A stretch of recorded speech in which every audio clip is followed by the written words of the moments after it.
खुदा मसीह में असलाम। खुदा को बरकत दे, आप बढ़े और तरक्की करें। आज हम रोमियो के तारीफ़ के तलक से सीखेंगे। रोमियो के कुल अबवाब 16 हैं और कुल आयात 433 हैं।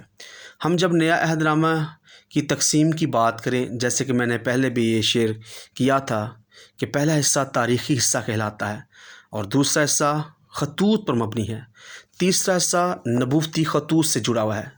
जब हम पहले तारीख़ी हिस्से के बारे में बात करें तो तमाम अनाजील मसीह के बारे में हमें बताती हैं, यानी उसकी पैदाइश से लेकर उसका आसमान तक उठाया जाना, और फिर इमाल की किताब रूहुल कुद्दस के नज़ूल और पलूस की रोम में कैद के बारे में बात करती है। और जब हम खतूत की बात करते हैं तो 21 खतूत हमें नया अहदनामा इनमें नज़र आता है। जब हम 21 के हिस्से की बात करते हैं तो 3 दफ़ा 7 का हिस्सा है जो इलाही तलीमात की कामलियत की इसमें हमें रूह नज़र आती है, और इससे हमें पता चलता है कि आने वाले वक्त में क्या कुछ होगा। इसे रोमियो का ख़त दूसरे हिस्से का आगाज़ करता है। रोमियो 15 बाब उसकी 15 से 16 आयत ये हमें बताती है कि पलूस रसूल गैर कौमों का रसूल है। गलतियों दूसरे बाब में पलूस रसूल फरमाते हैं कि गैर कौमों में मेरा जाना मुकाशवा के मुताबिक हुआ। फिर नया अहदनामा बताता है कि पलूस रसूल और बरनाबास को दायां हाथ बढ़ाकर रसूलों ने रफ़ाकत में लिया और उन्हें गैर कौमों के रसूल के लिए मुकर्रर किया। इसलिए पलूस रसूल की बुनियादी खिदमत गैर कौमों के दरमियान थी। रोम उस दौर के दुनिया के मशहूर शहरों में एक मशहूर शहर था और ये दारुल हुकूमत या दारुल खिलाफा था। रोमी हुकूमत पूरी दुनिया पर हुकूमत कर रही थी और इसकी तमीर तकरीबन 750 कबल अज़ मसीह हुई और इसके बादशाह का नाम रोमस था। उसने इसे 7 पहाड़ियों पर तमीर किया। रोमी हुकूमत दुनिया में ताकतवर हुकूमत समझी जाती थी। रोमी ने सड़कें बनाई और उनकी हिफाजत की। उस दौर में ये मशहूर था कि तमाम रास्ते रोम की तरफ जाते हैं, बल्कि ऐसा कहना कोई गलत बात ना होगी कि रोमी हुकूमत को इस्तेमाल किया गया कि वो सड़कें तमीर करके खुदा के काम को फैलाने में मदद करे, क्योंकि ये रास्ते मुबश्शिरों की खिदमत के लिए बड़े अहम निकले। ये तकरीबन 58 या 58 कबल मसीह लिखा गया रोमी का ख़त। ये ख़त तमाम खतूत में पहले नंबर पर नहीं था, लेकिन रूहुल कुद्दस की वसातत से इसे पहले नंबर पर रखा गया। जब हम रोमियो की तकसीम की बात करें तो पहले बाब से लेकर 8 बाब तक तालीमी हिस्सा हमें पढ़ने को मिलता है। 9 बाब से 11 बाब में तकसीमी हिस्सा और फिर 12 से 15 बाब में अमली हिस्सा में मिलता है। 16वां बाब इसका खुलासा बयान करता है। जब इस ख़त को गौर से पढ़ा जाए तो इसका मज़मून रास्तबाजी है।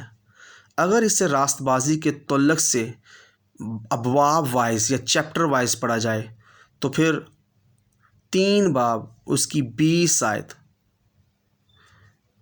या पहला बाब उसकी 3 से 20 आयत तक रास्तबाजी की ज़रूरत हमें नज़र आती है। 3 बाब 21 से 31 आयत रास्तबाजी का ज़हूर नज़र आता है, और तीसरा जो पॉइंट है वो है 4था बाब, जिसके अंदर में रास्तबाजी के ईमान के ज़रिए हासिल करने की बात की जाती है। इसमें 4था जो पॉइंट है वो रास्तबाजी के नताइज हैं।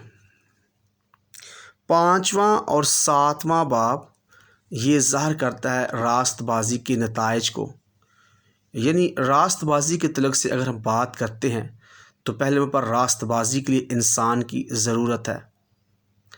रास्तबाजी का ज़हूर, रास्तबाजी हासिल करने का ज़रिया, रास्तबाजी के नताइज, रास्तबाजी का खुलासा और जलाल, ये 8वें बाब में हमें पढ़ने को मिलता है।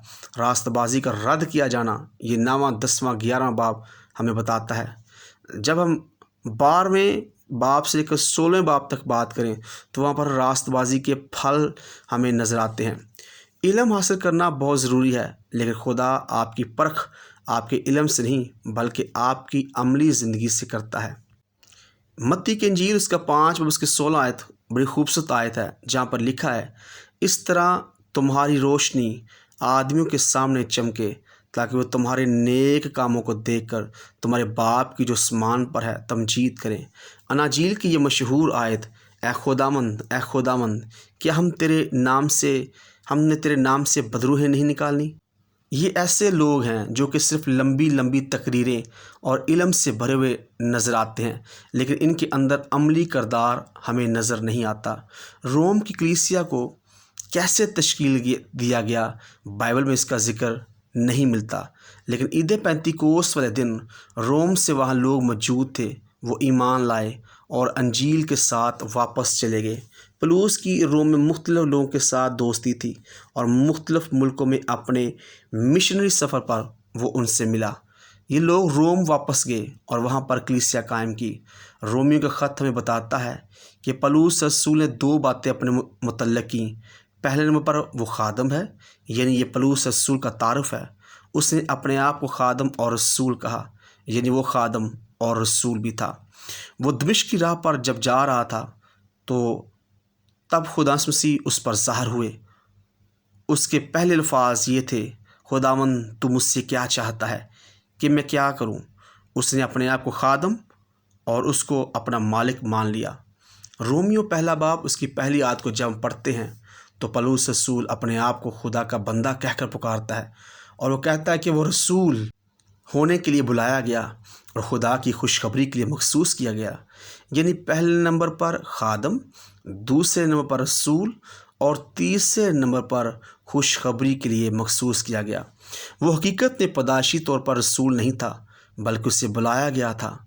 گلتیوں کے پہلے باب میں وہ کہتا ہے کہ وہ آدمیوں کی وجہ سے نہیں رسول بنا، بلکہ خدا نے اسے یسوع مسیح کا رسول ہونے کے لیے بلایا۔ وہ ایک گستاخ ستانے والا، تہمت لگانے والا تھا، لیکن اب وہ خادم، رسول اور خوشخبری کو پھیلانے والا بن گیا۔ بائبل ہمیں بتاتی ہے کہ کوئی بھی ایسا رسول نہیں جس نے اپنے بھیجنے والے کو نہ دیکھا ہو، لیکن اگر کوئی اس کو دیکھے بغیر دعویٰ کرے کہ وہ رسول ہے تو وہ جھوٹا ہے۔ تو یقیناً پولس رسول نے یسوع کا دیدار حاصل کیا تھا۔ پولس رسول نے پہلا کرنتھیوں 9 باب اس کی پہلی آیت میں فرمایا، کیا میں آزاد نہیں؟ کیا میں رسول نہیں؟ کیا میں نے یسوع کو نہیں دیکھا جو ہمارا خداوند ہے؟ رسول ہونے کے لیے ضروری ہے کہ جو شرائط اس کے اندر ہوں ان کو پورا کیا جائے۔ پہلے نمبر پر رسول ہونے کے لیے شرط یہ ہے کہ رسول نے یسوع کو دیکھا ہو، اور دوسرے پر شرط یہ ہے کہ وہ خاص مشنز اس نے یسوع کو دیکھ کر اس سے حاصل کیا ہو، اور تیسرا جو اہم پوائنٹ ہے وہ یہ ہے کہ رسالت کو ثابت کرنے کے لیے اس کی منسٹری کے اندر خاص معجزات ہوتے ہوں۔ رسول ہونے کے لیے ثابت کرنا بھی ضروری ہے کہ وہ رسول ہے۔ رسول ہونے کے لیے سے ایک بنیاد ڈالی۔ اگر اب رسول ہیں تو وہ کس کی بنیاد ڈال رہے ہیں؟ کلام خدا کا پڑھا اور سنا جہاں ہم سب کی باعث برکت ہو، آمین۔